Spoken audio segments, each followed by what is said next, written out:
નમસ્તે મિત્રો, કેમ છો બધા? આશા રાખું છું કે તમે બધા મસ્ત હશો ને સ્વસ્થ હશો તમારી જિંદગીમાં.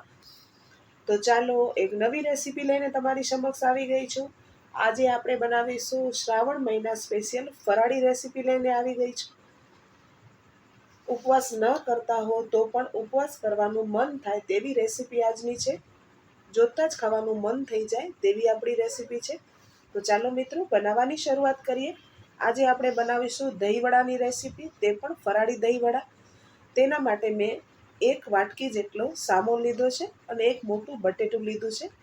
આ મારી વાટકી નાની છે એટલે તમે કપમાં માપશો તો આ અડધો કપ જેટલો સામો છે અને એક સાઈઝનું મોટું બટેટું લેવાનું છે. હવે કુકરમાં નાખી અને તેને 2-3 પાણીથી સરસ રીતે ધોઈ લેવાનો છે. મેં સરસ તેને ધોઈ લીધો છે. બટેટાને છોલી અને મોટા ટુકડા કરી અને તેને નાખી દેવાનું છે. અને જે વાટકીથી આપણે સામો લીધો હતો તે વાટકીથી આપણે અઢી વાટકી પાણી લેવાનું છે. બટેટું મોટું જ લેવાનું છે, નાનું નથી લેવાનું, તે વાતનું ધ્યાન રાખશો. તમે નાનું લેશો તો તમારા વડા પરફેક્ટ નહીં બને.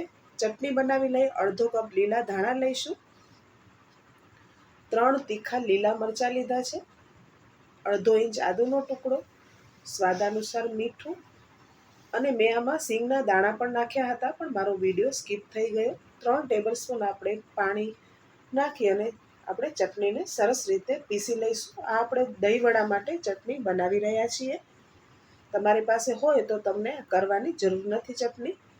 હવે એક સાઈડ આપણે જે કુકરમાં સામો બાફવા રાખ્યો હતો તેની 2 સીટી થવા દેવાની છે અને તે પણ સ્લો ગેસ પર થવા દેવાની છે. તમે ગેસ ફાસ્ટ રાખતો તો સામો છે તે જલ્દીથી તળિયામાં બેસી જાય છે, એટલે તે વાતનું ધ્યાન રાખશો. લો ફ્લેમ પર જ આપણે એક સીટીમાં પણ સામો સરસ થઈ જાય છે. તમે જોઈ શકો છો મારો સામો છે તે એક જ સીટીમાં થઈ ગયો. હવે તેને એક બીજા વાસણમાં લઈશું અને આવી રીતે કોઈ મેશર હોય તેના મદદથી આવી રીતે તેને સરખી રીતે મેશ કરી લેવાનું છે. આ પ્રોસેસ કરવી ખૂબ જ જરૂરી છે, તો જ તમારા દહીંવડા છે તે પરફેક્ટ બનશે. આવી રીતે તેને સરસ રીતે મેશ કરી લેવાનું છે અને તેને એક લોટનું જેવું બનાવી લેવાનું છે. જેવો આપણે લોટ તૈયાર કરીએ તેવી રીતે 1 ચમચી આપણે જીરું નાખી દઈશું અંદર, 2 તીખા લીલા મરચાં નાખી દઈશું, 1/4 ચમચી આપણે મરીનો પાવડર નાખીશું અને થોડી હું કિસમિસ લઈ રહી છું. તમને કાજુ નાખવા હોય તો તમે તે પણ એડ કરી શકો છો. 2 ટેબલસ્પૂન જેટલા લીલા ધાણા, સ્વાદ અનુસાર મીઠું, બધી સામગ્રીને સરસ રીતે આપણે આવી રીતે મિક્સ કરી દેવાનું છે અને એક લોટ જેવું બનાવી લેવાનું છે. મેં કહ્યું તે પ્રમાણે જ તમને આપણે સામો બાફીએ તો પાણી એટલું જ લેવાનું છે, તો જ પરફેક્ટ બનશે. ઢીલું થઈ જશે તમારું બેટર તો નહીં બને. અને તમને લાગે કે બેટર ઢીલું છે તો તમે કોરો સામો હોય તેને પીસીને આમાં એડ કરી શકો છો. હવે આવી રીતે લીંબુની સાઈઝના આપણે બોલ વાળી લેવાના છે.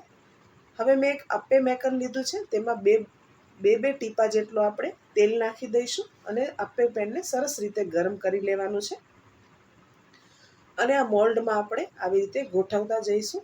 તમે ચાહો તો આને ડીપ ફ્રાય પણ કરી શકો છો. તે વડા છે આનાથી પણ સ્વાદિષ્ટ લાગે, પણ હું આને હેલ્ધી વેમાં બનાવી રહી છું એટલે હું આવી રીતે તેને અપ્પે પેનમાં સરસ રીતે શેકી લઈશ.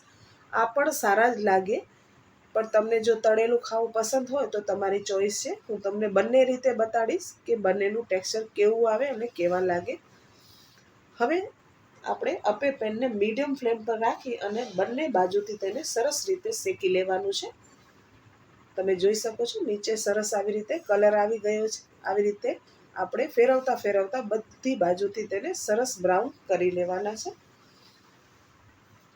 હવે ઢાંકી અને બીજી બાજુ પણ આપણે તેને થવા દઈશું. તમે જોઈ શકો છો આવી રીતે આપણે સરસ શેકી લેવાના છે, ઉપરથી ક્રિસ્પી અને અંદરથી નરમ થાય તેવા.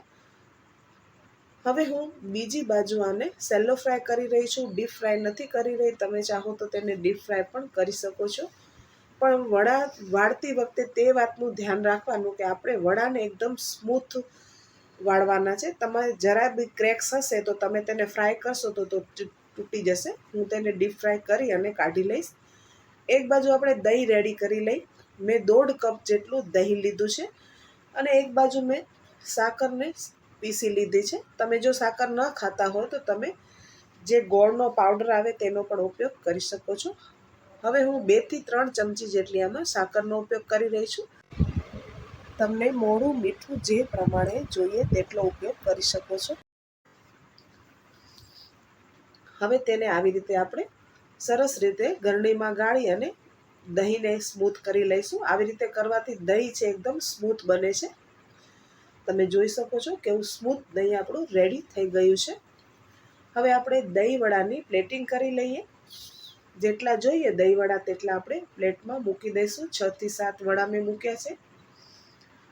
ઉપરથી આપણે આવી રીતે દહીં નાખી દેવાનું છે. ઓછું વધારે જે પ્રમાણે તમને ભાવે તે પ્રમાણે દહીંનો ઉપયોગ કરી શકો છો. હવે આપણે લીલી ચટણી નાખી દઈશું. અને મેં મારી કુક વિથ રેખા ચેનલ છે તેમાં મેં ખારેકની ચટણીનો વિડીયો અપલોડ કર્યો હતો. તે તમે મારી ચેનલ જોઈ હશે તો જરૂરથી તેમાં ચટણી જોઈ હશે. તે ચટણીનો ઉપયોગ કરી રહી છું. ઉપરથી આપણે જીરું નાખી દઈશું, લાલ મરચું નાખીશું અને આપણે નાખીશું ઉપરથી લીલા ધાણા. તમે ખજૂર આંબલીની ચટણી હોય તેનો પણ ઉપયોગ કરી શકો છો. આ ચટણી પણ ખૂબ જ ટેસ્ટી લાગે છે. તમે એક વખત આ વિડીયોને જરૂરથી જોતા. તો મિત્રો, જોતા જ ખાવાનું મન થઈ જાય તેવા ફરાળી દહીં વડાની રેસીપી તમને કેવી લાગી કમેન્ટ કરીને મને જરૂરથી કહો. વિડીયો સારો લાગ્યો હોય તો વિડીયોને લાઇક, શેર, સબસ્ક્રાઈબ કરવાનું ના ભૂલશો. તો ચાલો મિત્રો, ફરી મળીએ આવી નવી રેસીપી સાથે. ત્યાં સુધી આવજો. Thank you for watching.